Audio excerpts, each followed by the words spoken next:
Lao Tzu once said, "Nature doesn't hurry, yet everything is accomplished." A single seed planted eventually becomes a garden in time. When things get tough, tend to the garden in your mind. Jennifer Sodini. Welcome to the Lost Traveler podcast. I'm your ever-loving host, Henry Cameron Allen. And today, I have a wonderful new guest, a new friend that I'm meeting today for the first time, and you get to listen in. Her name is Kathy Hadizadeh, and she is a former tech executive with Fortune 500 companies and big stuff. And a few years ago, around 2018 or so, you sort of shifted gears and started focusing on mindfulness practices and creating a new sort of path for yourself. And so I'm, first of all, very glad that you're here. Mindfulness, I believe, is a universal life skill. And that's what this podcast is about. And so thank you for being here. Well, thank you for having me. It's always a fun and exciting time to meet other people who are vested in this kind of thinking and allowing other people to reflect on their own ideologies around this kind of modalities. Where did this begin in your journey? Where did this come up in you, given your background, your biography growing up? Mm. Where were these skills instilled in you, from whom, Mm. and how did it sort of unfold to where you are now? Well, it's an interesting question. Basically, I come from Iran originally, so I come from a land of Sufi poets, Hafiz and Khayyam and Rumi, and that kind of thinking obviously existed in me. In 1995, I discovered Osho Rajneesh, and I went to India because I had a very big question in my mind, and that question was, what constitutes happiness? The question of the ages. Yeah, and I was very curious about it. I was 24, 25 at that time, and I was curious about it because I had discovered obviously money doesn't bring happiness. A lack of money can bring unhappiness, but money does not bring happiness. Yeah. And I also had discovered that education per se does not bring happiness. So I was very curious about this question, and I went to India and I studied Zen meditation Mm. over there, and I traveled all over that country, which was a fascinating trip at that time to give me a different view of what people consider as happiness. Like Mm. what people of my land at that time, it was a Okay. very different time, would consider happiness would look differently from a little boy who is sitting on a piece of cardboard. And I was wondering how he is even alive because he was missing some limbs and is still having the biggest smile possible because of his belief system, because of the way that he was taught to look into the world. So there was a lot of food for thought in there for me. Did I find an answer per se? I'm not sure, but it made me think um, before coming to a capitalistic country like United States. Yeah. Um, and I came to this country, and it was the 2000, and it was very internet was booming, and the whole thing was new, the information technology.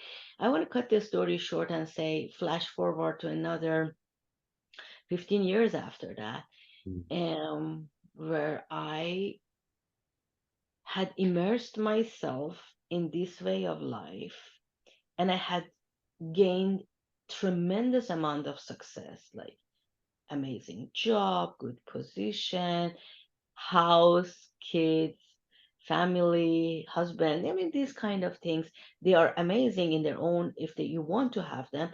And there was a lot of merit for it, but at the same time, but I was not very happy. I was actually very overwhelmed and very confused. After I had become a mom with a big job, I was kind of like not finding, do I have time for going out and hanging out with the coworkers? Do I have time for the kids that are waiting to be fed? Do I have time for myself? Do I have time for a husband? Do I have time? I mean, for my friends. So I was in this mess, to be honest with you, and I didn't know what to do with this mess. One time, the only thing that came to me was, this is too much. And in a whim of a second, I bought tickets to go to Caribbean. And, and like 1 week of staying in Caribbean doesn't change anything. We know that, Right. right? I mean, seriously, except Doesn't for hurt. having a balance on my credit card. I mean, but it was a very enjoyable vacation, and I could get a get a break from things, but I could not come to a conclusion of how to solve this equation that is bigger than me. And these are all predecessors to the fact that I was in search. Mm. I was in search of, okay, I made all of these things that everybody dreams of. I was thinking that's a milestone of success. And yet I am more confused than ever. And you are in the land of life, liberty, and the pursuit of happiness. It's really, I mean, those are the cornerstones Yeah. of what America is supposed to represent. Absolutely. And yes, America is an amazing country in terms of giving you opportunity. Look, I came here, I was a PhD student. I came here from a different country, and I right in went to the uni. I mean, I had an admission, but I right in went and blended in with the life in a way that I got a couple job offers within a year. So yes, it is absolutely land of opportunities, but do opportunities lead to happiness? That's the question. Right. Does grasping those opportunities always lead us to happiness? And there was a lot to think about at that time, but this maze didn't lead me to this to get out of that, because I was going on this fast train and I didn't know how to jump out of the train Yeah. without dying or crashing or something like that. Very common. And it happened that the train crashed. Mhm. And so I had to find another way of being with life. Wow. That was the origin of my search and my looking into mindfulness.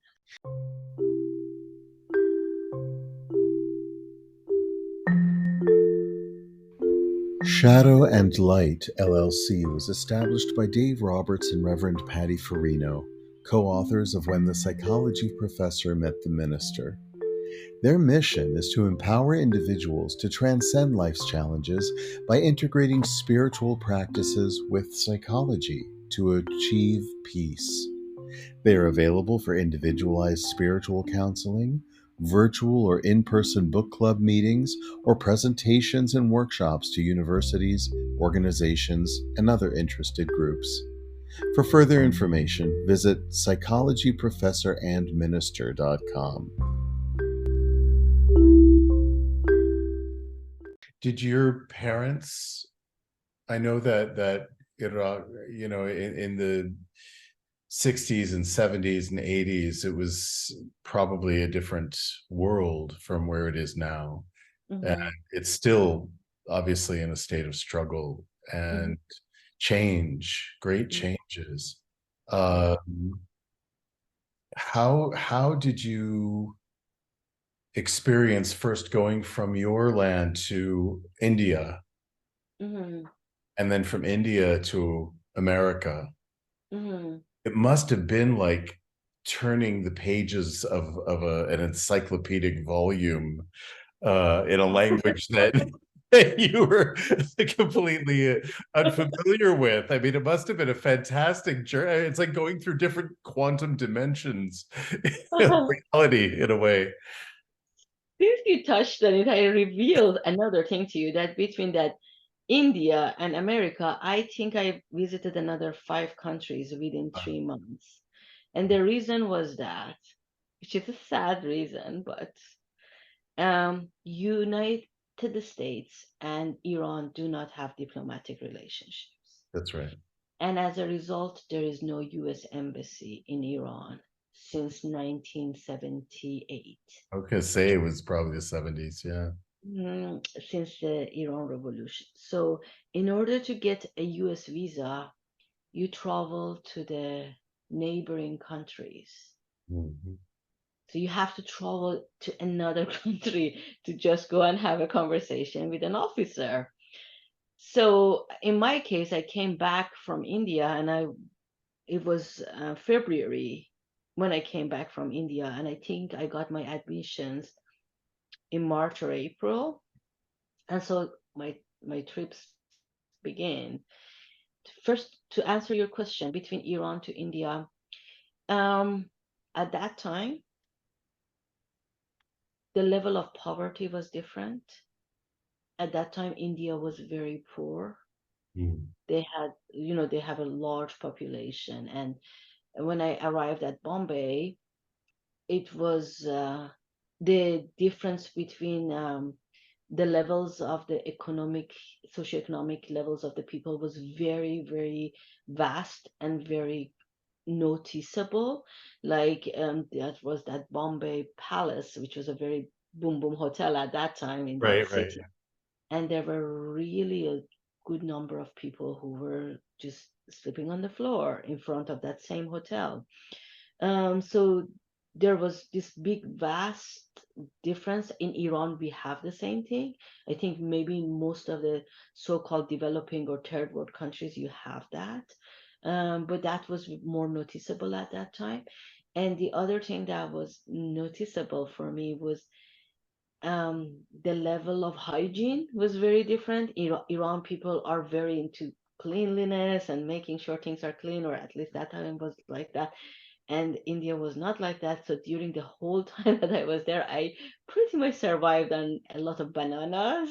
and, Yeah, well, uh, you have to listen. I grew up all over the world. My father was a cultural diplomat for right. an agency of the government that no longer exists. It's called the USIA, the U.S. Information Mhm. Agency, which became defunct because the mission was to Americanize the world. It was to bring all the appropriated culture, wrap it up in a red, white, and blue ribbon, and sell it back to the world as Mhm. American, um, at every level. And this is before there was a McDonald's outside of the United States.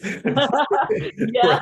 There was a time, but this was the world I grew up in, and the lens that I looked at my own homeland. I was born in America, but I left very young, and I didn't grow up there. My foundation was elsewhere. It was in Europe. It Yeah. was in Eastern Europe and South America. And, I went back to the States in high school, and I always felt like a fish out of water. I never Mhm. felt quite at home. I never quite understood, because my experience of America was bright and shiny and everything that America was trying to sell to the world as Mhm. better. We took Yeah. what you gave us and we made it our own and made it better than you did it. So now buy it from us. But It was talk about made a in China. It's capitalistic, yes, information. we make it in China, in Taiwan, yeah. So it was very, very interesting. And I can relate to a lot of what you're talking about, in terms of being from one place and not quite seeing a clear path in to the Mhm. place you want to go, and also the dichotomy within the socioeconomic structure between Yeah. the wealth and the extreme poverty. I saw it in Brazil, and Hmm. well, I saw it in every country, and I have a hard time still rectifying, looking at countries like Iran and India as developing countries. These are the foundations of civilization itself. And Yeah. Africa, we look at African countries and we say the same thing. these are the roots of humanity. These are the foundations upon which we stand. How can we look and say these are developing countries, and we look at America and Europe as being the developed countries? I still have a really hard time rectifying and understanding that. I love what you're bringing here because there is an interesting observation. You are right. These were the foundations of the civilization. Iran, Iraq, all of those countries, Yeah. they were at that time. But the geopolitical direction of things have made a very big impact on these countries, and the word development really, really, really has changed its direction into just even survival in Yeah. some of these countries. Like Iran, right now, the poverty rate is unbelievable. I mean, having meat is a dream. Like eating meat is a dream for some people, and it pains me as I say this, Yeah. but that is a reality of the situation. Whereas, like a country like India, years later, I had teams of people that I was working with them in one of my corporate jobs, and it has come a long way. I did not travel there, but these are people working with me. I see their work etiquette. I am as observing how much things have changed in terms of communication. They have a stable internet that a Yes. company like DirecTV can rely on their responsiveness. So there is a good infrastructure. There is a really a lot of room for thought how some of these countries, because of the geopolitical climate, can stay in where they are for years and even go backwards. Yeah. And some of these countries are moving ahead in their own way, because you brought a point, developed countries, what is that developed? Maybe it is just access to a bigger infrastructure, better infrastructure, and there is merit in that. I'm not going to discount that because I had to go to emergency room 2 times this week for my child having an infection, and I'm grateful for that. But is that the meaning of development? What price is there for that development? I don't know the answers to all of these things. But since we are having this philosophical discussion, I think there is something that everybody can sit and think about it and have their own answers. Yeah. Well, and that's the point. That's the whole point of my podcast, is that there are universal life skills that every human being, 8.4 billion people on the planet today, will learn throughout their lifetime and apply every single day. And it doesn't matter what socioeconomic status you come from. It doesn't matter what culture you were born into, or the color of your skin, or the religion that you follow. It really is the universal platform of skills that we all will learn. So it's not the question of whether we learn these things like financial literacy, emotional literacy, trade, hygiene, grieving, all of these qualities and skills that we will learn. It's a question of in what measure do we learn them, and I think the pursuit of happiness and mindfulness is a universal state, whether you are from Iran, whether you are from India, whether you're from Uganda, whether you're from Brazil or the United States, which, I look at, and I have done for most of my life. I look at it from outside the bubble. And when you're in it, it's really hard to see what's real and what's going on. When you're outside of it and you look at the vast amount of homelessness and marginalization that exists today in the United States, when you look at the immigration challenges of the United States, when you look at the infrastructure itself, when I was still living there, I'm in Spain now. I was living in Minneapolis, and one of the major bridges in Minneapolis collapsed, killed many people. I mean, if the bridges are falling down in America, what does this say about, what's really the developing country? There's such division when we talk about political divisions, and we talk about divisions of faith and sexuality and all of these things. The common factor, the common ground we all stand upon is that we are all seeking happiness, isn't it? Very true. We are all seeking happiness, and there is another point. Every single human being at their core wants to feel like they are growing, they are developing towards whatever it is. Whatever They that want means to to feel them. the movement. Nobody wants to be static. It's just human nature. So this brings us back to the topic of mindfulness that we are discussing, because that feeling of am I growing is not just getting that promotion per se at work. You can get the promotion, but it doesn't mean that necessarily you're growing, or having that feeling of satisfaction, because you might not have thought about it that way. You might not have seen it in that light. So it becomes a bigger question of happiness requires this feeling of evolving and growing and developing. And how much time do we have for that?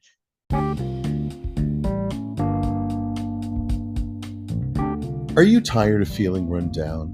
Do you wish there was a natural, non invasive, drug free way to improve your overall health and well being? If so, then let me introduce you to the Super Patch Company. Super Patches are a range of small neurotech patches that can help with a variety of issues, including sleep, immunity, pain mitigation, athletic performance, focus, anxiety, and stress. They're safe for everyone to use, and they're backed by a 30-day money-back guarantee. So what are you waiting for? Order your Super Patches today. Now available in the EU, UK, Turkey, Canada, and the US. If you're ready to take control of your health, you can find out more online at dianedinkmeyer.superpatch.com. Super Patches. There's a patch for that.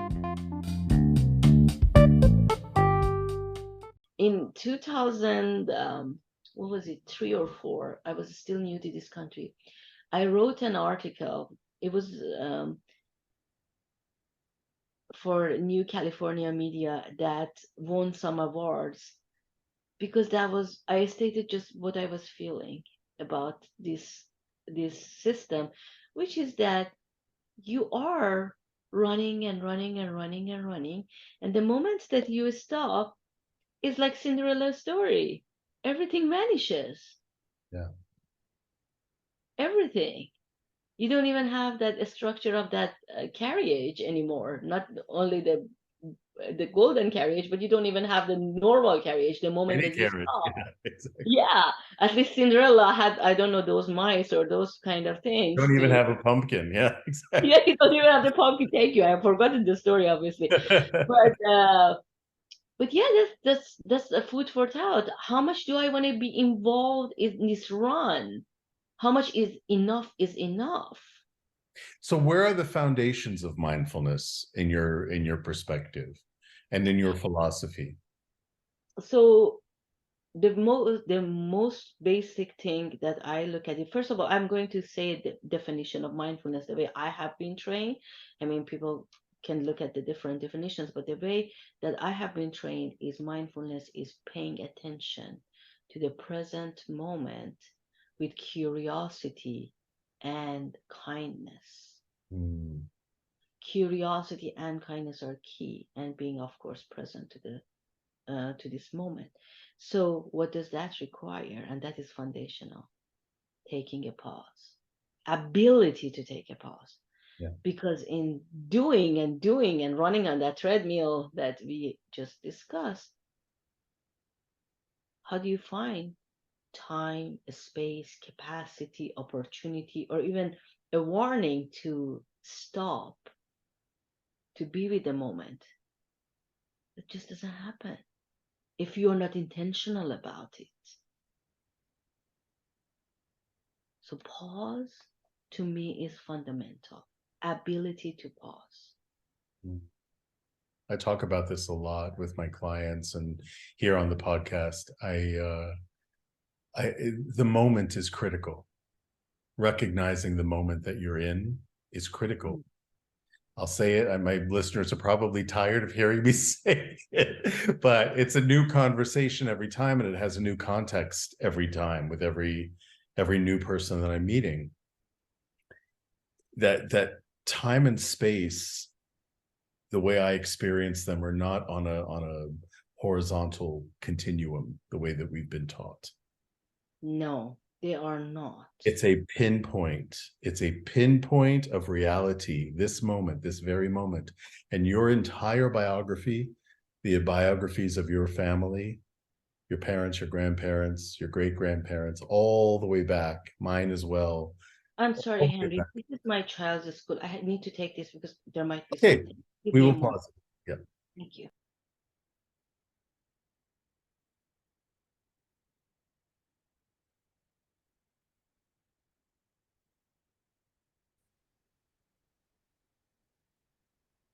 So your entire biography Mm-hmm. and that of your parents, your grandparents, your great-grandparents, all of your ancestors, mine as well, all the way back to our common ancestor, Mm-hmm. Mm-hmm. all that struggle, Mm-hmm. all that searching, all that Right. pain, all that love Right. has led to this moment and prepared Mm-hmm. us for this moment and this Right. conversation. If we were meant to be in a different moment, having a different conversation with someone else, we would be. And that's a very fundamental truth. Mm-hmm. Right. So everything that exists in the past only Mm-hmm. exists in our imagination, right? You could have shared a moment in the past with your kids, with your parents, with your partner, whoever, and their memory of that moment is going to be very different than yours.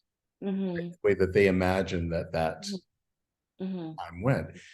And it's no different for the future. It Mm-hmm. only lives in our imagination. Mm-hmm. And so whatever you can conceive in this moment as better Mm-hmm. next, you must fully picture that. You must pause, as you say, and imagine fully. You know that saying, be careful what you wish for, you might just get it. Right? You have to be specific. You have to be specific in the vision that you are crafting for the Right. moment that you perceive could be better than the one that you were in.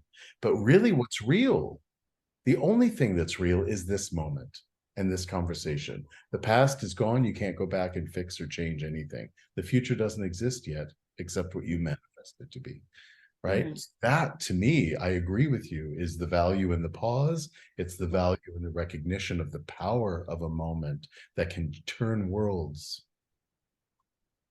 Right. So you are bringing a lot of different aspects to it. One of them is possibility. Yeah.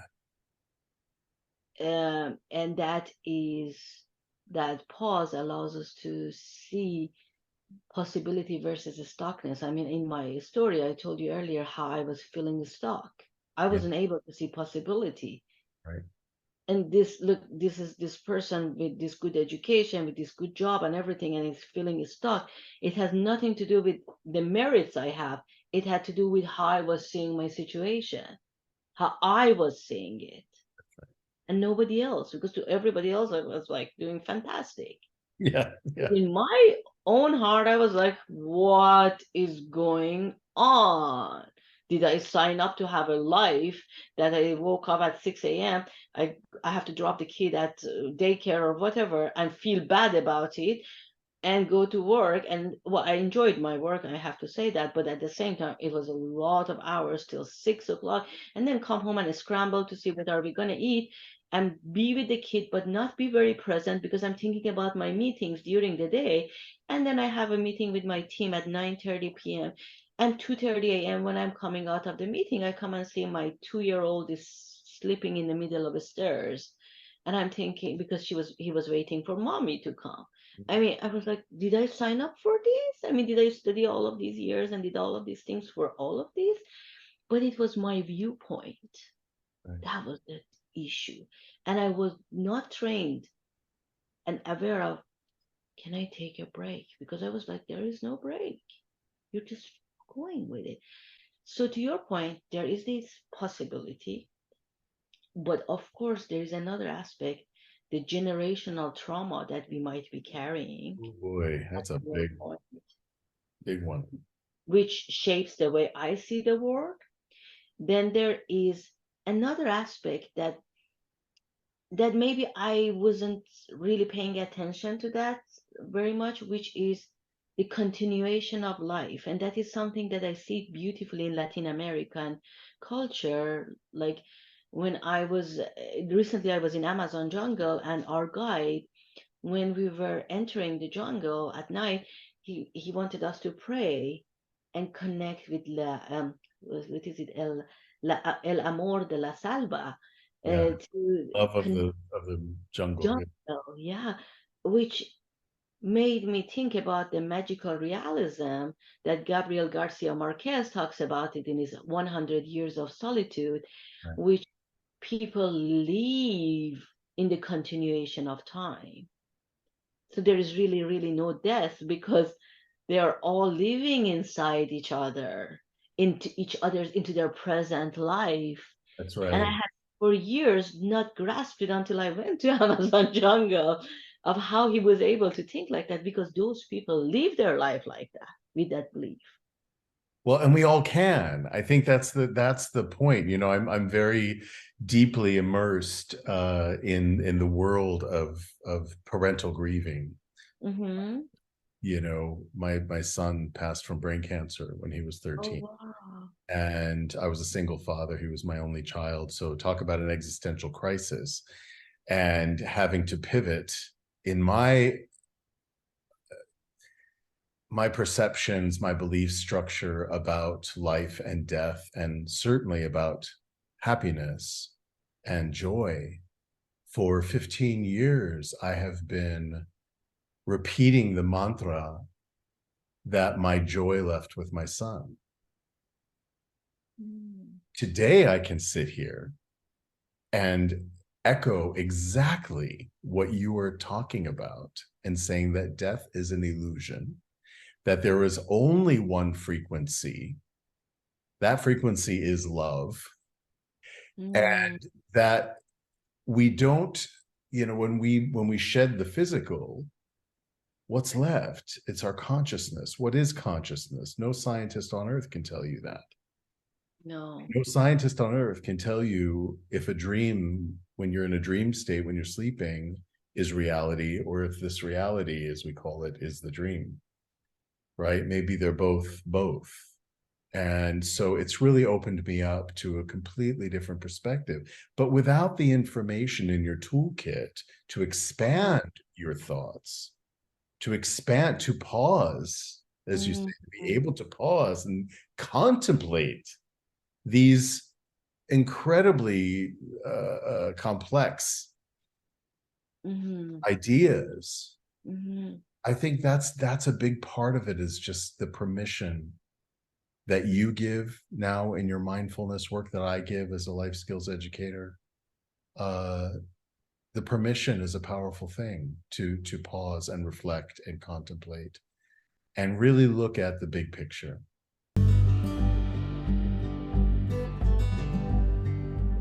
Sponsorship and listener support of the Lost Traveler podcast benefits the Lost Travelers Club, a volunteer-operated charitable foundation under United Charitable, a 501c3 public charity. Peregrine is the proper noun we now use to describe a parent who endures the loss of their beloved child, forever carrying their memory and embarking on a lifelong journey of grief, resilience, and hope. The Lost Travelers Club provides programs, resources, and empowerment opportunities for peregrines globally who are navigating their grief journey. Parents of child loss, getting there together. You can support this important work by becoming a sponsor of this podcast or visiting www.losttravelers.club for more information or to make a donation. Thanks for listening and for your continued support. I don't believe in death, and so I'm trying to change the language around Mm-hmm. grieving. When people talk about child loss, Mm. I didn't lose him. I know precisely where he is. He's not like a set of keys or my favorite scarf. I didn't lose him. Cameron is here. He's with me. His hand is in every conversation, every plate that I'm spinning and all the different work that I do. His hand is in it. He's living in me and he's living through me. People get to meet Cameron through me now, Right, right? right, And so right. when I'm in nature, right, as you were talking about in the Amazon, I feel the same connection. I don't feel any difference between myself and the tree or the cloud or the mountain or my dog or Mm-hmm. my house. It's Mm-hmm. all frequency. It's all Mm-hmm. energy. And it's up to us to figure out where, like the great cosmic radio, where are we tuned in? Right. Right. So many of us are taught to have sort of a victim mentality of, well, Yeah, that's how I was raised. So yeah, that's what I believe. yeah. Or this was my, my journey gave me these, impressions and, or my faith, dictates that this is how I must believe. And Mm-hmm. that can be so limiting, I think. Mm-hmm. Well, Harry, first of all, I want to give you a hug, actually a virtual hug for all Thank that you. you've gone through as a parent to parent, and to come to this realization that and this continuation of life. And I'm sure you're helping other people Doing my in best.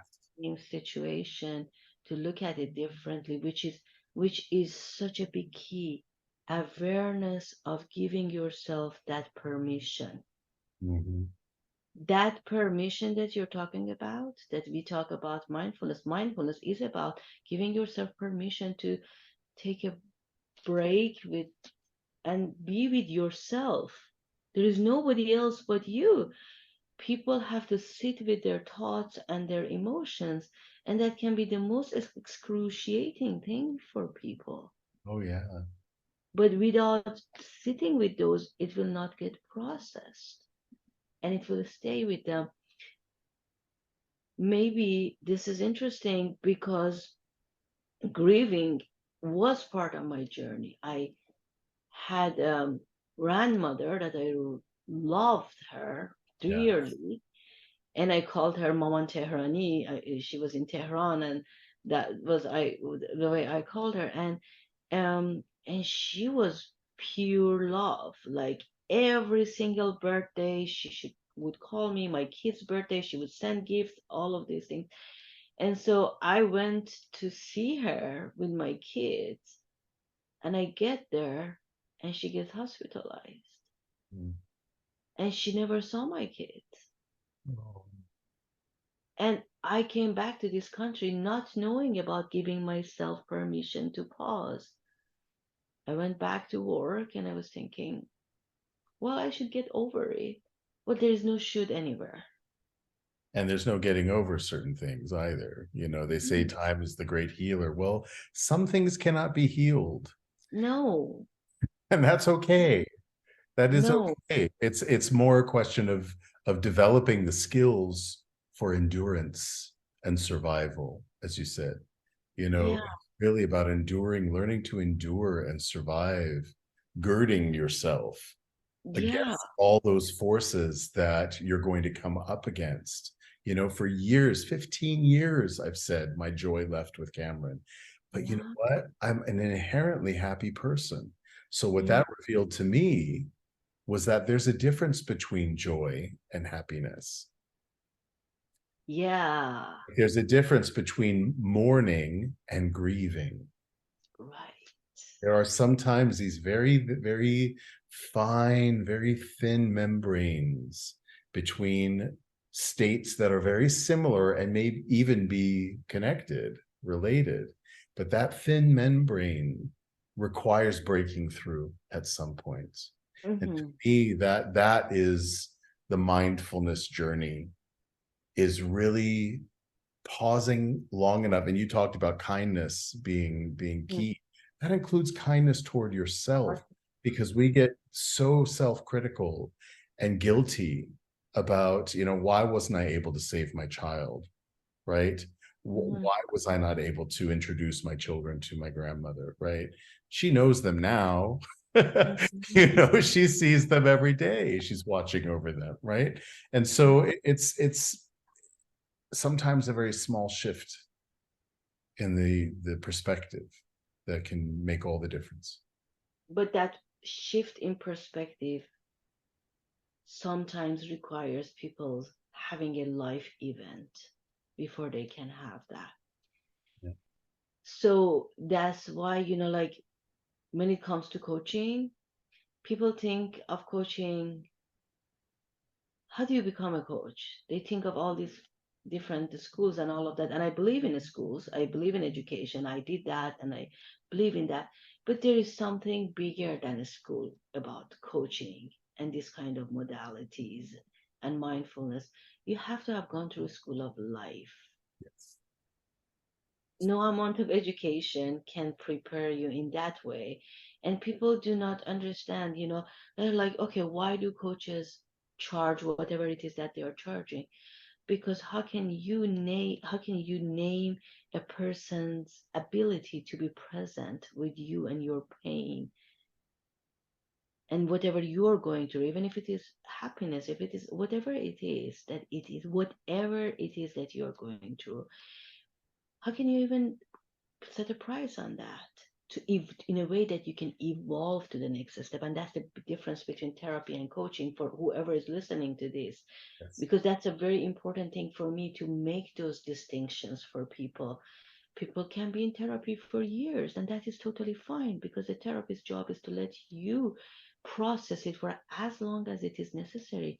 Whereas coaching, we look at the past to learn from it and move forward That's right. and get out of that energy of stuckness that you and I have been talking about it. Because that energy of stuckness is what is destructive and what does not joy to evolve. I'm so glad you brought this difference between happiness and joy, because that's another thing that people are probably curious about. The happiness can be a momentarily emotion because happy is an emotion. It can be momentarily. You can be happy in this moment and 2 minutes later be extremely sad because of the course of events, which is fine. It's how the brain works.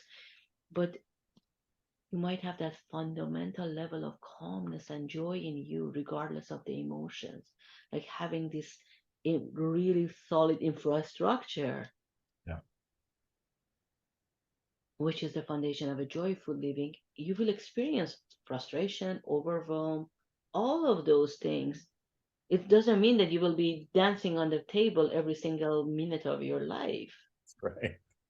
but you have the resources that when you are down to pull yourself out into a state, maybe equanimity, maybe some other state, that Right. you will feel comfortable because you have that base. That's joyful living.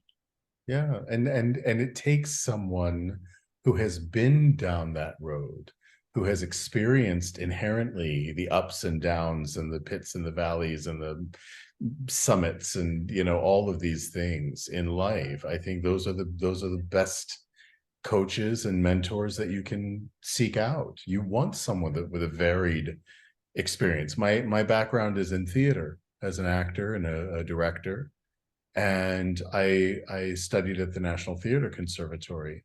And one of the things, very similarly, because we are, as coaches and mentors, we are holding the human condition.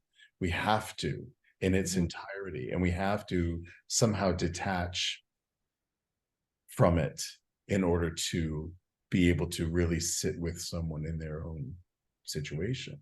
And it's very similar to being an artist of the theater. At the conservatory, they would not accept someone into this master's program if Mhm. they were coming right from high school to university into graduate school. They wanted people who had experienced life. They Yeah. wanted, because if we're going to be holding and representing accurately, truthfully the human condition, representing it on the stage, we better have had some life experience under our belt.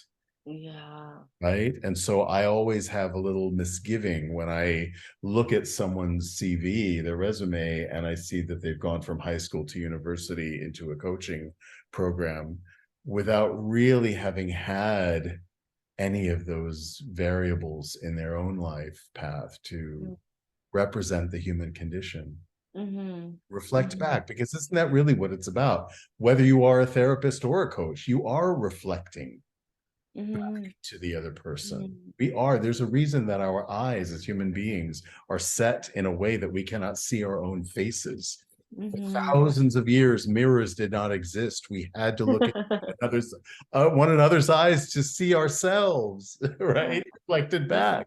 And I think that's a big part of the work that we do. And thank goodness that there are experts. Yeah, that is a very true fact. I liked what you said. There's a reason we cannot see ourselves. That's why we do not see our own flaws or blind spots or whatever it is that is hindering us from experiencing a joyful life and moving forward. Ah, I like that. Yeah, and all the more value in finding someone like yourself who is an expert, who has experienced highs and lows and feeling stuck and breaking through, right? To be able to reflect back to you, that there's hope, that it's Mm-hmm. possible. We can lay our toolkits out on the table, Mm-hmm. right? And Mm-hmm. say, here are my tools. Here are the ones that I've created that have Mm-hmm. served me well. Take your pick. You cannot Mm-hmm. use them the way that I use them because you're not me. But what you can do, what you have permission and power to do, is to take these tools before you and synthesize them with the tools that already exist in your own toolkit, Mm-hmm. right? Mm-hmm. Remember, as I said, we're all learning the life skills, but how are Right. we learning them and from whom? What does our kit look like?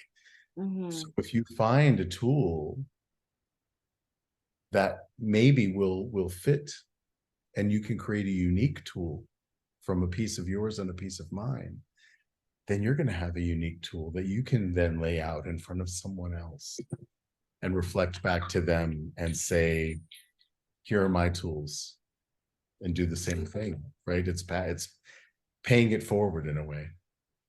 Very true about that. But there is another thing that I want to say that to people listening to this is that don't ever think that you are the only one with that problem. There are so many people with the same problem. You have no idea. Until I came to this work, I was thinking as at that time that I was stuck, I was like, nobody will understand what I'm saying because nobody is in my life. Nobody knows what I'm going through. How could they know? How could they know? How could they? And then doing this work, I'm thinking what I write now, I can totally write an encyclopedia of different possible scenarios.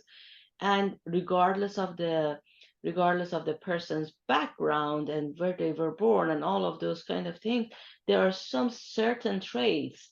If you're introvert, the way you see yourself in the corporate world, what is going to stop you, the way that like all of those stoppers and blind spots, I can totally write an encyclopedia about it right now as we speak, Henry. So folks, don't ever think what you're going through is unique to you. Right. There are other people experiencing the exact same thing. So don't think that you're alone, you're the only person. That is a really important feeling. I That's one of the things I want to say, Henry. For this part, I like groups. I like group coaching of homogeneous people so that they can see and feel and experience there are other people Yeah. going through similar emotions, similar situations, similar challenges, and they can feel sometimes more what's that more inclined to think that there is a different way of thinking. They did something else and they're getting a different result. Maybe I should do that too. So at core based that toolkit is there. But when you see that somebody else is picking a tool and it's working for them, you become more curious about, maybe that tool can work for me too. So you get more encouraged.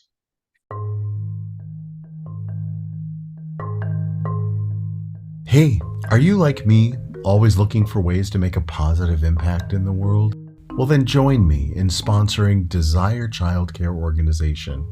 We are a legally incorporated, fully volunteer based organization in Uganda, committed to providing essential needs, holistic arts based education, and a safe family environment to 33 vulnerable children, ages 2 to 14.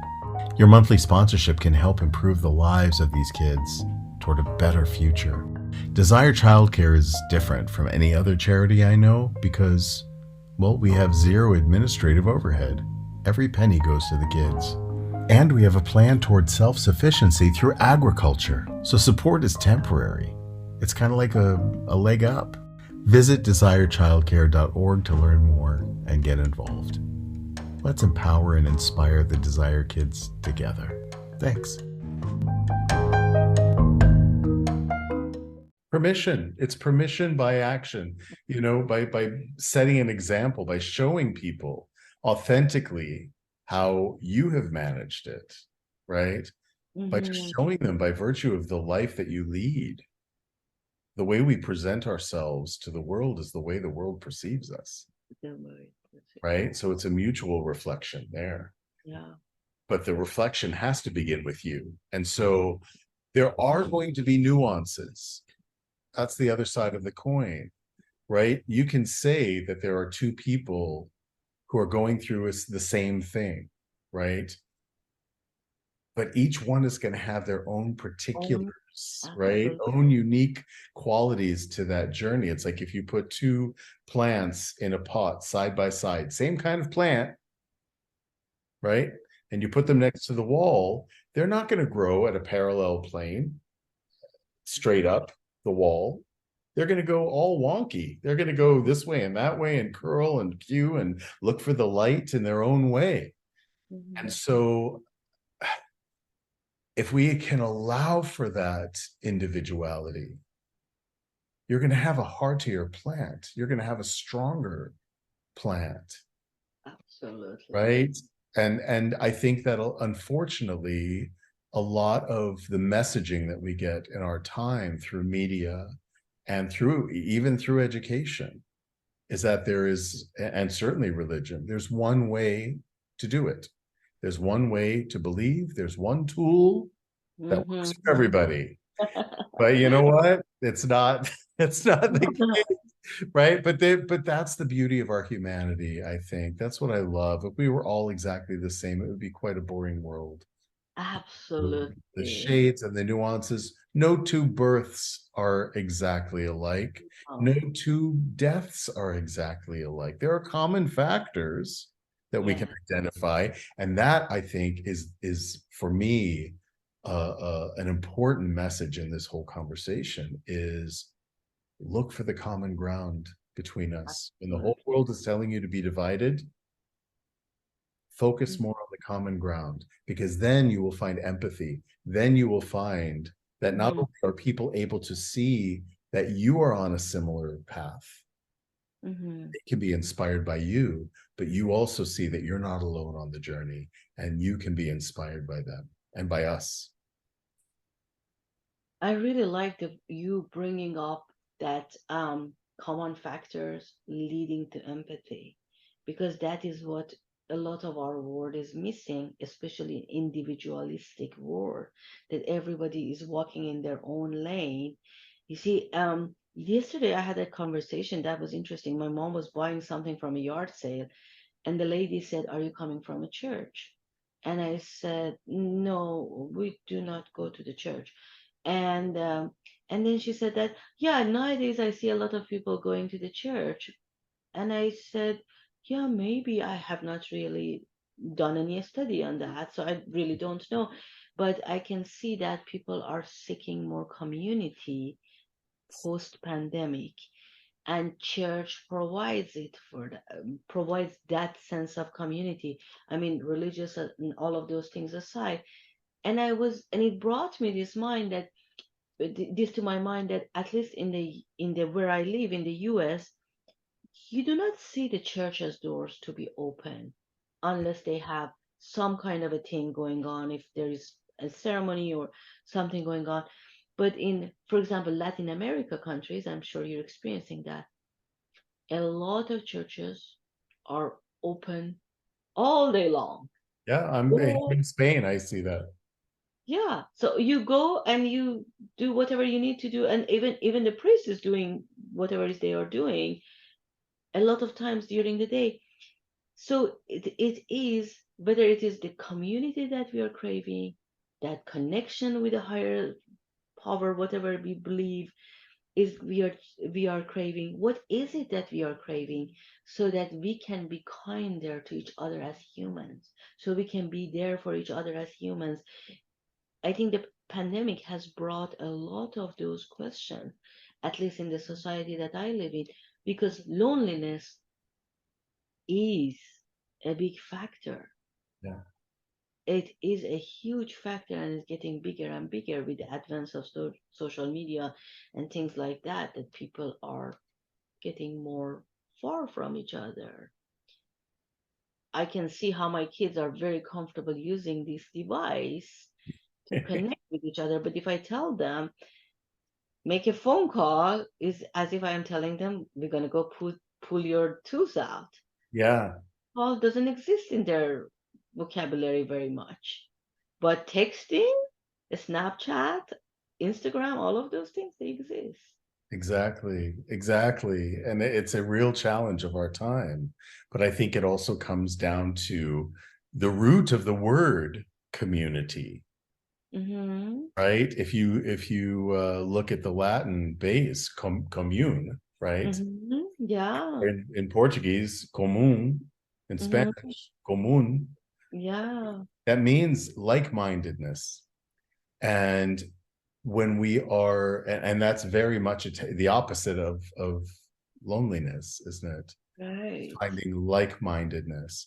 And when we are, and it's not just the kids, it's every generation. I have, parents and friends who are in their 70s and 80s who are attached to their mobile device, and their iPads and their computers, because they are searching for community, not necessarily a group of people who all think alike, but they're looking for their own reflection. But they're looking in a fantasy. They're looking at a constructed, idealized world, or they're looking for a way to elevate themselves because they're not feeling elevated. Uh, This is why people love drama. This is why people love disasters, right? Oh gosh, they have it worse than Something I do. new. Right? I'm going to put myself above them, and I'm going to say, so I don't believe that there's any higher consciousness to achieve. There's Mhm. one vibration, there's one frequency, and that's love, period. It already exists. There's no light and dark. That's all illusion, right? Mhm. Shadow doesn't emanate anything.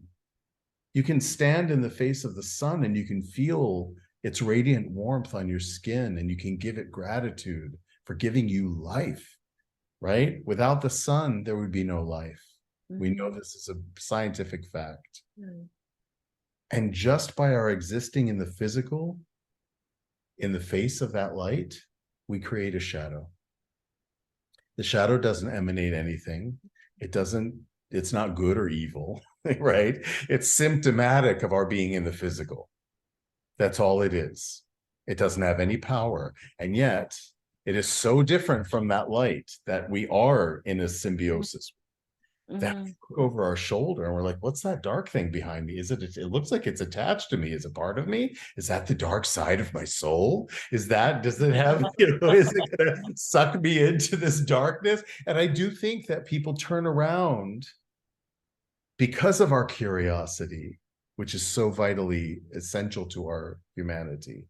We're so curious that sometimes we get caught up in that shadow that is nothing. And we forget the light that we are part of, that gives us the very life that we have and enjoy. And Mm-hmm. sometimes it's a little pivot, just a little pivot by a coach, by a mentor, by a Yeah, friend to say, remember that beautiful bright thing that's warm on your skin? It's yeah. there. It's still there. You're part of that. You wouldn't be here without it. Right? It's a very, I think people work too hard. Very true, very true. Especially this is very true with high achieving people because I mean it reminds me of the Jungian work. The Jung works a lot on the shadow and that shadow Right. work. Shadows. Okay, it is essential, but some people can be vested in that shadow work so much that, as you said, they forget the sun. The high achieving people, I see that more often. They might have, if we say a person has 100 qualities, they might have 95 amazing qualities, whereas the moments that you ask them, they only focus on those 5 qualities that they are not very proud of, and they Mm, do not even bring to light those other 95. right. And do you know what that does? That reflects out into the world through your words and your deeds. And that shows other people, especially impressionable young ones whose eyes are upon you for how to be in the world. If Mm-hmm. they see you lost in shadow, Mm-hmm. forgetting about all that light that you are, Mm-hmm. and that is the reflection you're giving them of who they are. And that's where the confusion sets in. That's why we have depression, anxiety, especially in young people, but everywhere, plaguing humanity right now.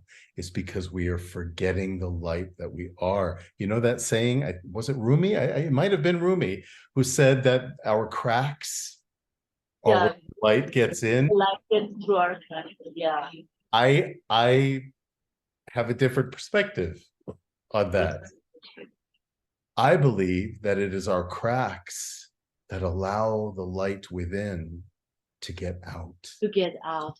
to Oh, get that's out into the interesting. world. It's a little Oh, bit of a different spin on yeah, it, but it is different. but we also absorb the light, but we also radiate light. We are the light. We are it, the light, and it's our cracks. It's where we've been challenged and compromised and vulnerable in our lives that cracks us open to be able to reflect. I'm just like you. I have felt the same. I have felt the grief. I have felt the fear. I have felt the courage. I have felt the hope, right? All of those things. This goes back to how we reflect back and forth to one another, isn't it? Yes, and to your point, do not feel lonely. The entire universe is inside you. That's That's what we right. need. And your entirety is in the universe as well. We're made of all the same things. It's all one thing. And to me, that's what God is. That's my interpretation of God. It's the oneness of all of it.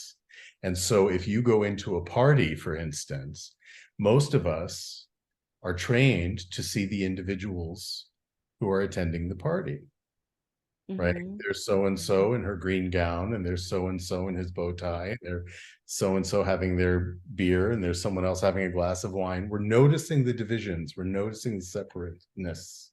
Mm-hmm. When I walk into a party, I don't see any of that. I don't see any of the individuals. I don't see any of the genders. I don't see the different cocktails or the hairstyles. We are the party. There would be no party without all of us there. All of us, yeah. All of us, even the people who are not physically there. It Mm-hmm. requires all of us to be the party. It's one thing.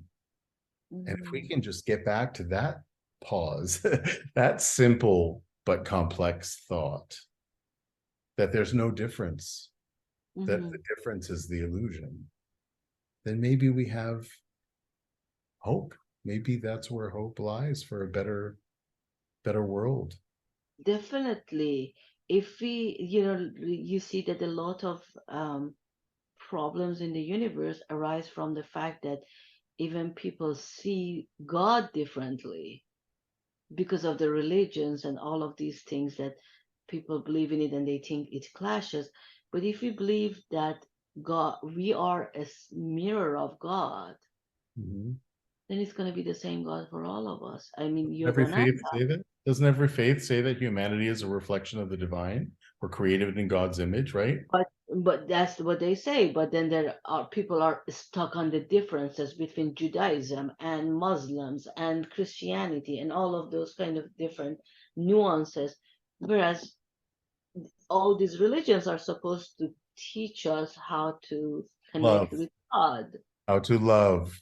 and how to How, love. how to love one another. All religions are founded in love, and that's the frequency.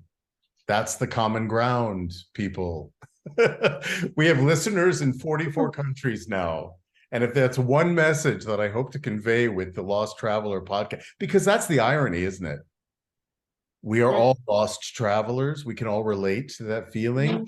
The absolutely. truth is, none of us is a lost traveler. When have you been lost on a journey? You're going to arrive at your destination eventually. None of us are really lost. That's the illusion. That's And the there's really irony. no destination. I mean, Henrik, think about it. We're all on this journey. Who designed this destination anyway? I mean, let's just enjoy the journey while we are on it. Right. Because who knows how long we're going to be on this journey? Who That's knows? I mean, if anybody out of these people in the 44 countries can tell us, hey, I know I'm going to be there till whatever date, I would challenge them. Greetings, greetings, greetings. I'm Queen Bee Divine. The cure is conversation. And where can you find me? At bluntreflections.com, where I will be talking to guests from around the world that not only share their time, but their insights and their tips on how they became the best version of who they were meant to be. So if you're looking for a great story and a great time, check me out at bluntreflections.com. The cure is conversation. And remember, blase means to tell your story. I'm sure you've heard in the news, there is this tech entrepreneur who has gained a lot of money and he's trying to make his body young. So he's yes, reversing his aging. yes, yes. By he's reversing his aging, good for him. Maybe he's enjoying his life that way through all of those exercises and whatever. That's his choice. But even with that, who can tell who can he tell us till when he's going to be in this world? He could walk out the house tomorrow, God forbid, and get hit by a bus. I mean, Exactly. nobody, I mean, I look at him and bless his heart, but he is me. He is that reflection back that we all look in the mirror and we say, oh, I'm not who I was. Oh, I'm transforming. Oh, I want to turn the clock back. If only I knew now, then what I know now, all of these things, I would have eaten better, or I would have exercised more. I would have, shoulda, coulda. No, no, you are precisely as you are meant to be. Otherwise, you would be otherwise. Start there. Start And there. well, I have to say, they have to be grateful if they are able to even think that way. And if it's a physical situation, think about all the people dealing with dementia and Alzheimer and all of those things Yeah, that are not even able to cognitively maybe think about those thoughts. I should have done that. I could have done that. They do not even have that connection with their cognition the way they used to have. right. And how hard it is for them, how hard it is for their loved ones. I was in a meeting last night, Harry, and something came up that really was thought provoking for me, and it was hard for me, but I don't know even how to digest it. Hmm, One of the people who she's in her 60s and she has a mom who is 92, hmm, and she said that I have looked up options of how to end her life, and ending her life is very expensive hmm, because she is not who she used to be. So I'm thinking she's better off to be gone. What is the use of her aging till 92 when she doesn't feel like herself? She is having pain all the time. And I have to go and visit her 3 times a week, and I feel bad 3 times a week. And I was really, it was in this philosophical dilemma in my mind. Can somebody else decide about somebody's life in People that do it every way? day. People do it every day. That's what wars are based on, is people deciding when it's time for others to leave. And, that's a really, really hard question. It's a huge challenge in our time, but it's never not been a challenge of humanity since the beginning of humans, since the first human being picked up a stone and hit his brother in the head and killed him. But There's always been this challenge. you are right, but there is a different dimension to it because we are having so much focus on longevity. I don't think humans were built to always stretch for their hundreds and hundreds. I don't know really what they were built for, but we didn't have all of these 90 being 90s and hundreds and 110s and all of those things being the aspiring factor. And now with this new look and new medical advances, we are in a different realm Yeah. that we need to be able to navigate it. So that conversation with her really was very eye opening for me to think about these new possibilities, but at the same time, new challenges that exist in our world. I would love to do a part two of this conversation with you because that is a whole other episode. And we could go on and on, and I want to go on and on, but I want to be mindful of your time. I want to be mindful, of the listeners as well. I want to ask you the questions. Actually, there are two questions for you because I had two guests on the last. For the next one. So yeah, so you get a bonus question. Um, the first question is, what brings you to a place of peace? Mm-hmm. And the second question has nothing to do with that. How do you define critical thinking? Oh wow, there are two I different know questions. there two more episodes after that. But in this reductive versions, Okay. what brings you to a place of peace, whatever that means for you? I think at this moment where I am with my life now, if I can if I can be able to see if something sits well with my heart and my mind conceives it to be the right thing to and do not fight it, that's what brings me peace. Really paying attention to the heart and not get sucked into all the scenarios that my mind want to evaluate for me to protect me. So that's a big thing for me at this point. I love that. It's like surrender. Absolutely. What a beautiful, and not surrender as in giving anything up. No, it's not giving up. Surrender as in giving That's in, it.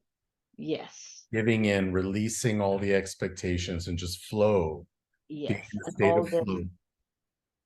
pushbacks or Yeah. No, I had a wonderful mentor when I was in theater school, actually. And one of the first things she taught us was that when you are stressed and tense and overthinking something, it's mm-hmm, as if you are you've fallen into a raging river, mm-hmm, and your first instinct is to grab onto something to save yourself, grab onto a boulder, grab onto a branch, whatever you can find to struggle to get, keep your head above water. But what happens is that when you do that, your risk of injury mm-hmm, is higher. much higher exponentially. When you lay back in the water will carry you around the boulders. Naturally, it'll go in its flow and it'll bring you to calmer waters. Trust, True at the end. right? I did a whitewater rafting trip with my mom when I was a kid. And that was the first thing they told you. If you get knocked out of the boat, relax into the water. It'll carry you around the boulders and your risk is much less. But we tense up. Mhm. So I love that you said that, because it's really, that's a good metaphor, I think, for what you're talking about. Mhm. In allowing the flow to bring you to a place of peace. Trust it. Mhm. Trust yourself. So the other question, how do you define critical thinking? Well, by definition, critical thinking is the analysis and evaluation of a subject until the time that you're able to form a judgment. But I want to turn it into mindfulness. In mindfulness, how what you can consider critical thinking is a kind of thinking in which you question and you become more curious about what you are thinking, what you are feeling, what you're assuming. And rather than just assuming and moving on, you start asking questions before you form a judgment or an opinion. I love that. Absolutely. That childlike sense of wonder Exactly. is something that we have Lose it. power. We have the power to preserve it. Yeah, we do. We do. We lose it as we age in this life because we kind of put those unseen chains on ourselves. Yeah. Yeah. Cool. Well, what's your question for the next co-host? Okay, I actually have a question for them. Oh, good. What is the biggest challenge and opportunity that you see for the humanity at this time? And don't tell me AI. That's not an answer. To be Why? clear, Why? generative AI is not the answer because generative AI is a tool. How we use a tool defines the usability and usefulness of it for the human. So that just one word is not going to cut it off. To be honest with you, Henry, let them elaborate on what I they am think. going to qualify it with not AI. I actually had a guest 3 or 4 episodes ago, wonderful gentleman from India who was on the cutting edge of AI development. And I was asking him about the fears that people have Mm. around AI. Are they founded and valid? And he said some of them are. He said it will make human intellect passé, because what the process that AI takes in a moment, in an instant, Yeah, something that the human mind it takes months yeah. or years to conceive, right? Yeah. So the upswing, the good news, Mm-hmm. is that it opens us up to wonder. It opens us up to creativity, which I believe is the human condition, universe. Mm-hmm. All Mm-hmm. those things that we imbue what we call God with, the power of creation, the power of destruction, love, pure and simple, love and light. These are all qualities that we possess. Yeah. Well, it gives us more time too to focus on our connections and relationships and whatever else we can do to That's be with other humans. So there is so a lot of positivity. Personally, I see it, there is a lot of positivity, but we as humans need to understand that it serves us, not us serving it. mm, Is understanding that and that is key. regulating that for ourselves is the key. Because That is, it's going to be the second wave of smartphones, even stronger. yeah. I mean, that's really absolutely true, that these forces that tempt us, right, whether it's technology or sex, drugs, and rock and roll, Hmm. these are things that are neither inherently good nor evil. Exactly. It's how we use them, not how they use us, and the choice is ours.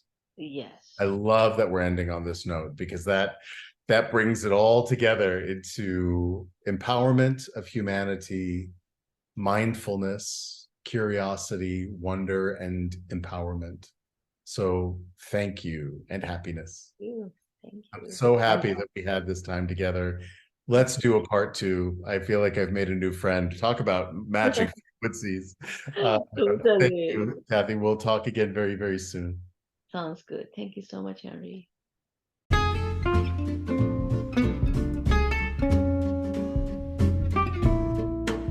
You've been listening to Season 4 of the Lost Traveler podcast with Henry Cameron Allen. Visit me online at henryallen.org. Thank you to my guests, and thank you for tuning in. Let's keep striving for a better world together.